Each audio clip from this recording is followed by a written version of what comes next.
वहाँ क्या कर रहे हो? बारिश हो रही है, दिख नहीं रहा तुम्हें? हाथ मिट्टी से भर कर आया है, मैं जाकर देखता हूँ, तुम सो जाओ। अरे अब रहने दो, वो सुबह भी देख सकते हो। किसी ने अगर देख लिया तो मुसीबत आ जाएगी, हमें संभल कर रहना होगा। तुम जाकर सो जाओ। अच्छा।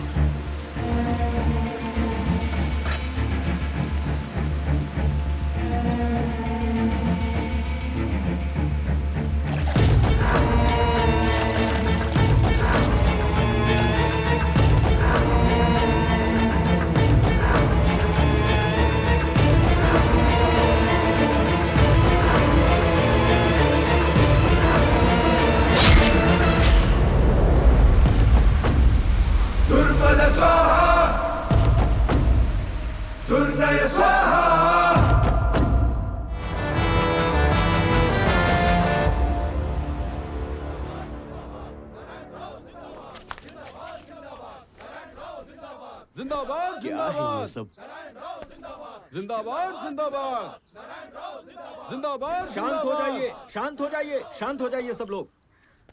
अभी कहाँ है वो? सर अभी वो अंदर है सर। ये आखिर हो क्या रहा है? बहुत सत्यवादी बन रहा था ना तू। हम सब पावर में हैं, फिर भी एक ऑफिस से दूसरे ऑफिस में चक्कर लगवाया उसने। हम पागल हैं क्या? इसी वजह से उसका ट्रांसफर करवाकर हमने यहाँ पर बिठाया है। हमें किसी की बकवास नहीं सुननी। एनओसी की सारी फाइल्स 24 घंटे में क्लियर होनी चाहिए। सर आप लोगों ने उन पे केस किया है, इस वजह से वो काफी स्ट्रेस में हैं। और आप रामाराव जी से तू तड़ाक करके बात मत कीजिएगा, मैं भी नहीं मानूंगा। नहीं मानेगा तो खुदकुशी कर ले। ये क्या नाटक लगा रखा है? इसके साथ तो तू बहुत घूमता था और अब रामाराव के साथ है तो शरीफ बन गया। देख मेरे सामने ये नाटक नहीं चलने वाले। परेशान मत कर। सारी फाइलें अगर क्लियर नहीं हुई तो तुझे इस ऑफिस के अंदर ही जला डालूंगा। इसीलिए मैं अपने साथ सबको लेकर आया हूँ। सर ये सब क्या कर रहे हैं आप? पेट्रोल डालो इस पर। अरे अंदर चलो, अंदर चलो। अब सब हो जाएगा। यार ये मेरी बाईं आंख क्यों फड़फड़ा रही है? कुछ होने वाला है क्या?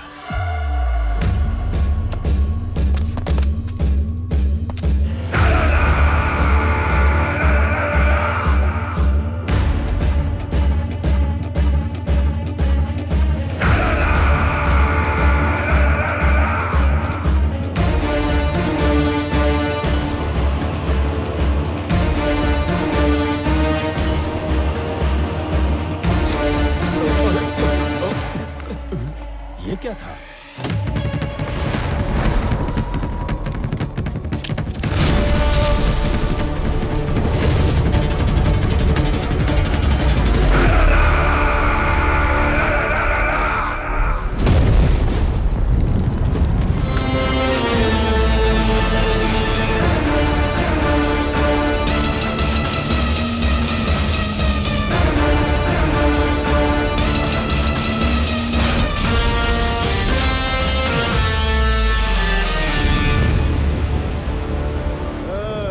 पचहत्तर साल के बाद भी देश का ये हाल है कि राह चलता गुंडा पॉलिटिकल पार्टी ज्वाइन करके पब्लिक प्रॉपर्टी बर्बाद कर सकता है, रास्ते में दंगा फसाद कर सकता है। लेकिन अब ये सब नहीं चलेगा। Out out.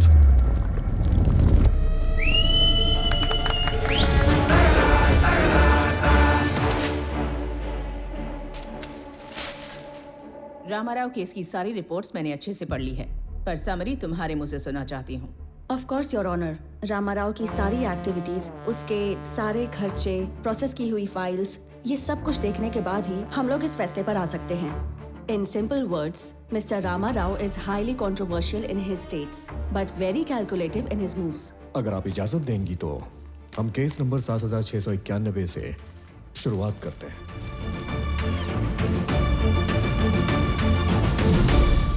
मैं जब कलेक्टर की पद पर हूं तो भारत सरकार ने एक आयुर्वेदिक केंद्र का शुभारंभ मेरे हाथों से करने का विचार किया। ये मेरे लिए बहुत खुशी और गर्व की बात है। हमारी सरकार ने 3325 एकड़ की जमीन दी, ये हमारे लिए जीत की बात है। हमारे डिप्टी कलेक्टर रामाराव की वजह से ही ये कार्य मुमकिन हुआ है। इस एग्रीमेंट को जल्दी रद्द करना है। इस एग्रीमेंट को जल्दी रद्द करना है। इस एग्रीमेंट को जल्दी रद्द करना है। हरकी हाइतो जी, sir, as a token of appreciation to mister Ramarao, felicitate him, please sir. Congratulations. Thank you so much. ये सब कुछ अभी के अभी बंद करो। सर क्या हुआ? पीछे के दरवाजे से कंपनी वाले आए हैं, ये बात किसानों को पता चल गई है सर। सब लोग बैरिकेड तोड़ के अंदर आ रहे हैं। ए सुनो, इस कंपनी वालों को सुरक्षा दो और रूल के हिसाब से एसपी को इन्फॉर्म करो। जाओ चलो सर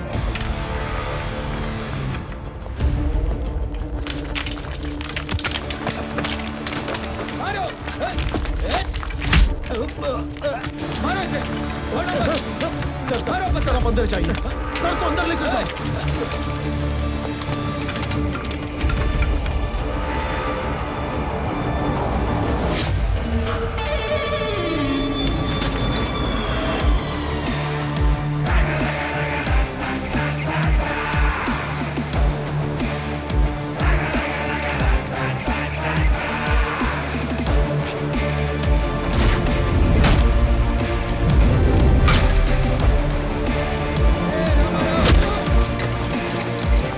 सारे पैसे दे दिए, जमीन का पोजीशन दे दिया, फिर ये सब क्या नाटक है? पेट नहीं भरा क्या? सही कहा, नहीं भरा।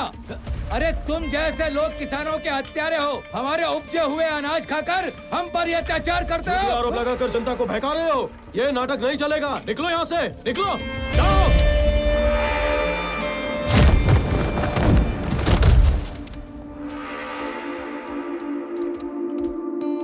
अरे बाप रे, इतने सारे लोग।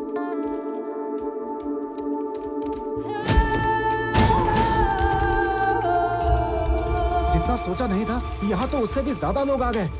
हमारे लोग उन्हें कंट्रोल नहीं कर पा रहे। एमएलए साहब को बताना पड़ेगा। चलो चलो जल्दी।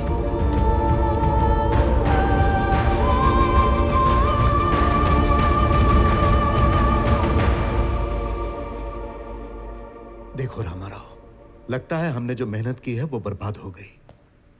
ऊपर से ऑर्डर आया है कि बात हाथ से निकलने से पहले इस प्रॉब्लम को सॉल्व करो। अगर ऐसे गुंडों से गवर्नमेंट डरने लगी तो आम जनता का क्या होगा सर? अंदर डाल के 3rd डिग्री दो, सुधर जाएंगे। ये किसान लगते हैं, गुंडे हैं। अबे तू क्या मुझे इस तरह से घूर रहा है? बात को आगे और मत बढ़ाओ, छोड़ो इसे। अगर ये झगड़ा बड़ा होगा तो नेशनल न्यूज बन जाएगा, ये वेंचर रुक जाएगा। इसीलिए सेंट्रल मिनिस्टर बीच में आकर कॉम्प्रोमाइज के लिए बोले हैं। इस प्रोजेक्ट के अंदर हमारे हाई कमांड का इनडायरेक्टली शेयर भी है। अगर आज ये एग्रीमेंट नहीं हुआ तो मुझे पार्टी से उठाकर बाहर फेंक देंगे। सर, लास्ट मिनट में हंगामा करके ये लोग हमें ब्लैकमेल करने की कोशिश कर रहे हैं। रामाराव, हमने 1 एकड़ 8 से 10,000 में खरीदी है, पर एमओयू में हमने 50,000 डिक्लेयर किया है। 1 रुपया लगाए बिना दिल्ली हाई कमांड को 20% और हमारी सरकार को 30% शेयर मिलेगा। इसीलिए अब थोड़ा अनऑफिशियल और थोड़ा ऑफिशियल पैसे देकर किसानों को मना के ये सब रफा दफा करना है। तुम घर जाओ, हम किसानों से बात कर लेंगे। तुम लोग रहोगे तो लड़ाई बढ़ेगी। तुम जाओ जाओ रामाराव। उस दिन रामाराव को समझाकर घर भेज दिया गया और किसानों को 1 एकड़ पर 50,000 ज्यादा देकर एमओयू को क्लोज कर दिया। और कुछ दिनों के बाद एमएलए सत्यनारायण को रामाराव पर शक हुआ। एमओयू पर जो कॉन्फिडेंशियल रेट लिखा हुआ था वो किसानों को बताकर उन्हें भड़काया। रामाराव से पैसे वसूलने के लिए उसने उस पर केस कर दिया और जरूरत के समय एमएलए ने किसानों का साथ छोड़ दिया। उसमें रामाराव का कमीशन है, ये बात पे भी उस पर केस ठोक दिया गया। रामाराव, रामाराव, रामाराव।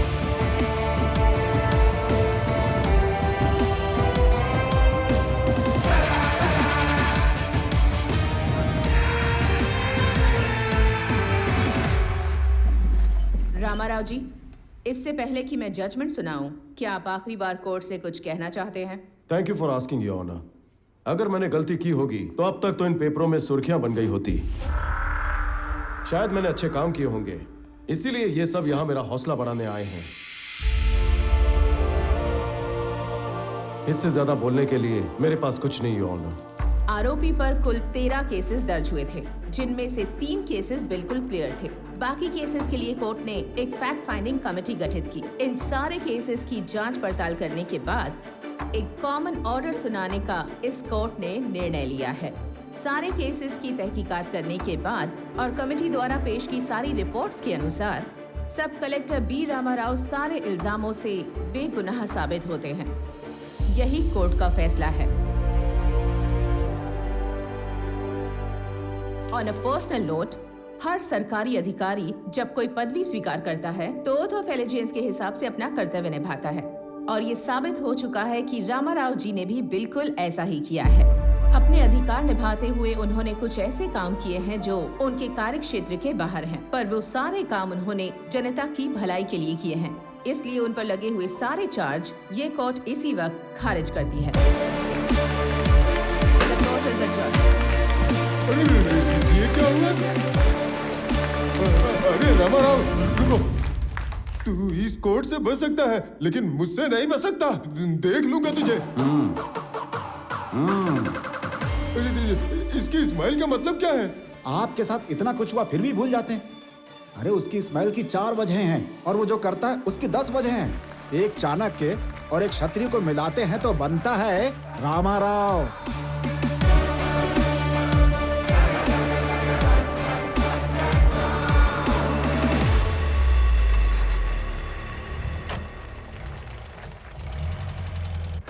अरे मामा जी, आपका सामान तो कम दिख रहा है। वो हम तो तुम्हारे साथ ही। वो क्या है, बाकी का सामान इन्होंने गांव भेज दिया है। हम यहाँ 2 दिन रह के गांव वापस चले जाएंगे। घर की हालत क्या है वो भी पता नहीं। आपको कहीं जाने की जरूरत नहीं। हमारे घर के पीछे एक घर खाली है, मैंने पिताजी से बात कर ली है। ये हमारे साथ ही रहेंगे। आपको कहीं जाने की जरूरत नहीं, आप सब यहीं पर रहेंगे। आप इस परिवार का हिस्सा है और साथ रहने से ही परिवार बनता है। मैं आपको कैसे धन्यवाद कहूँ दामाद जी, आप दोनों के बिना मेरी जिंदगी कुछ भी नहीं। अरे बेटा, चल जल्दी कर, दादा दादी के पास चलने की तैयारी कर ले। मैं सामान रखवाता हूँ। आजा आजा आजा आजा। क्या बेटी, पैकिंग हो रही है? आइए सर, आइए बैठिए ना। आपके लिए कॉफी लेकर आती हूँ। तो उसमें थोड़ा जहर भी मिला देना बेटी। रामाराव जो कर रहा है उससे तो अच्छा ही होगा। जाओ तुम कॉफी लेकर आओ, जहर के बिना। आइए सर, बैठिए। रामाराव, मुझे एक डाउट है, जरा क्लियर कर दोगे? उस दिन जो भी झगड़ा मारपीट हुई वो सब कुछ प्री प्लान था, है ना? सर, आपने जो सुना वो सिर्फ आधा सच था, लेकिन पर्दे के पीछे कुछ और ही है।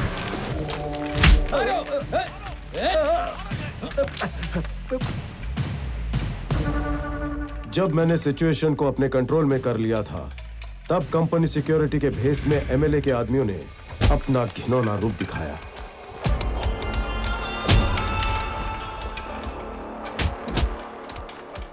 किसानों पर हाथ उठा रहे थे, मैं चुपचाप कैसे देखता हूं।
किस लिए?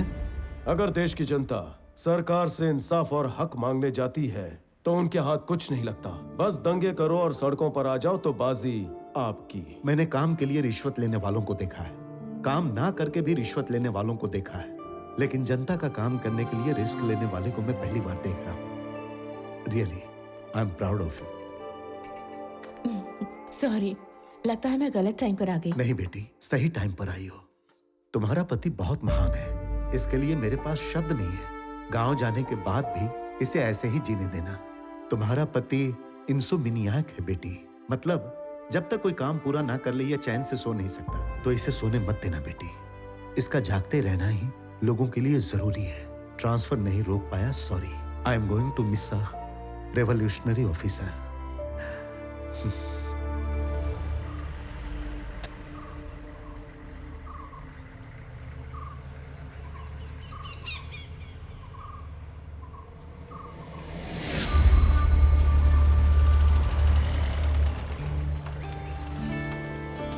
आओ बेटी। नमस्ते माँ जी। ये लीजिए माँ जी। नमस्ते बाबूजी। किसी की नजर ना लगे, बाहर वालों की, गांव वालों की, किसी की भी नजर ना लगे। अनंत, ये अच्छी तरह से फूट जाना चाहिए। जाओ। आओ बेटी, अंदर चलते हैं। आओ बेटा।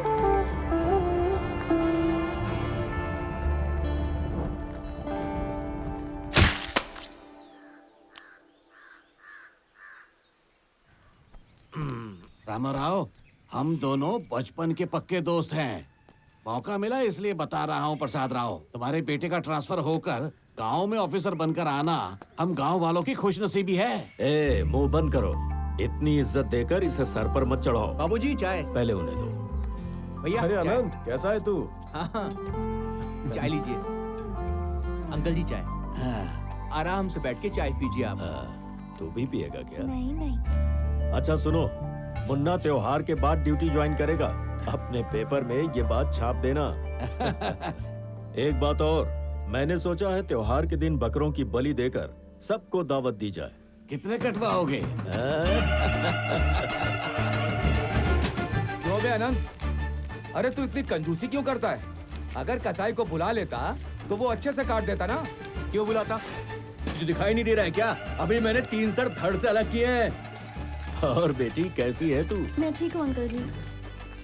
एक हाथ से प्रसाद छुपाकर दूसरे हाथ से दोबारा ले रहे हो? दे दो दे दो। लगता है ये बुजुर्ग अपने गांव के नहीं है। दादू। प्रशांत बेटा। ए अनंत जी। मेरे समधी को भी यहाँ आना है। वो घर पर इंतजार कर रहे होंगे। जा उन्हें लेकर आ। जल्दी जा जा। अरे पहले का पैसा बाकी वो दे दीजिए ना। अरे जब देखो तब पैसे की ही बात करता है। ये अभी तक नहीं सुधरा। ये पकड़िए। अच्छा मैं आता हूँ। हाँ। क्या रे, जुआ खेल रहा है? सीआई साहब को पता चला ना तो काट के फेंक देंगे तुझे। सर, हाँ? हम लोग यहाँ पर कुछ नहीं कर रहे हैं सर। अगर आप जोर जबरदस्ती करेंगे ना तो सुन लीजिए, ठीक नहीं होगा सर। क्यों बे, जबान बहुत चल रही है क्या बे तेरी? ये पुलिस वाले उसको क्यों मार रहे हैं? बेटा रामा जरा उधर तो देख। अरे क्या हुआ सर, क्यों मार रहे हो? आखिर बात क्या हुई है? अबे तू कौन सी तोप है जो बचा लेगा? चल निकल, चल। क्या चल रहा है यहाँ? मैं यहाँ का नया डेप्यूटी कलेक्टर हूँ, इस गांव का इंचार्ज रामाराव। बताओ क्या प्रॉब्लम है? ये पुलिस वाला तुम्हें क्यों मार रहा है? ये कोई नई बात नहीं है सर। चाहे कोई त्योहार हो या फिर कोई पार्टी, इनका सीआई ना हम 4-5 लोगों को उठा कर ले जाता है, हमसे खाना बनवाता है और मजदूरी करवाने के बाद हमें ढंग से खाना भी नहीं देता है सर। सर हम लोग इंसान नहीं है क्या? आप ही बताइए, हमें भूख नहीं लगती है क्या सर? सुनो ऑफिसर, ये कहीं नहीं जाएंगे। तुम निकलो, वरना मुझे तुम चारों पर एक्शन लेना पड़ेगा। चलो सीआई साहब को बताते हैं। ठीक है, कोई बात नहीं, जाओ। कबीर? पिछले महीने तक वही काम कर रहा था सर। और हाँ, उस पोर्ट पर अरे बाबू, एक ही बात बार बार मत बोल। ये मेरे लिए कोई मुश्किल काम नहीं है। ये कोई माचिस की डिब्बी है क्या जिसे मैं जेब में छुपाऊंगा? 4,500 किलोचा माल है, मोटे मोटे कंटेनर मध्ये। मेरी तेज नजरों से कुछ भी छुपाना इतना आसान नहीं है साहब। तू घबरे स्वामी, दो बड़े लोग आपस में बात कर रहे हैं ना। तू जा रे और बॉस को बोल दे, माल ढूंढ के खबर दे दूंगा। चल नेग। जी ठीक है सर। तू बोल रहे? साहब वो लड़कों को लाने गया था, कोई बोल रहा था एक्शन लूंगा साहब। अभी तुम क्या कर रहे हो? मेडिसिन की प्रैक्टिस कर रहा हूँ। कैसी चल रही है तुम्हारी प्रैक्टिस? बस समझ लो ठीक ही ठाक चल रही है। ऐसे ही कुछ करने की कोशिश कर रहा हूँ, खुद के सेटिस्फेक्शन। कोशिश करते रहो, मैं चलता हूँ। हाँ ठीक है, चलो बाद में मिलते हैं। कौन है रे? कौन है एक्शन लेने की बात कर रहा था? 4 कान के नीचे खींचने का और लेके आने का। तुम लोग मुंह लटका के आ गए। समझ तो का स्वताला, ढूंढो उसको। साहब ढूंढने की जरूरत नहीं है, सामने ही आ रहा है। किधर है वो? वो देखिए वो साहब।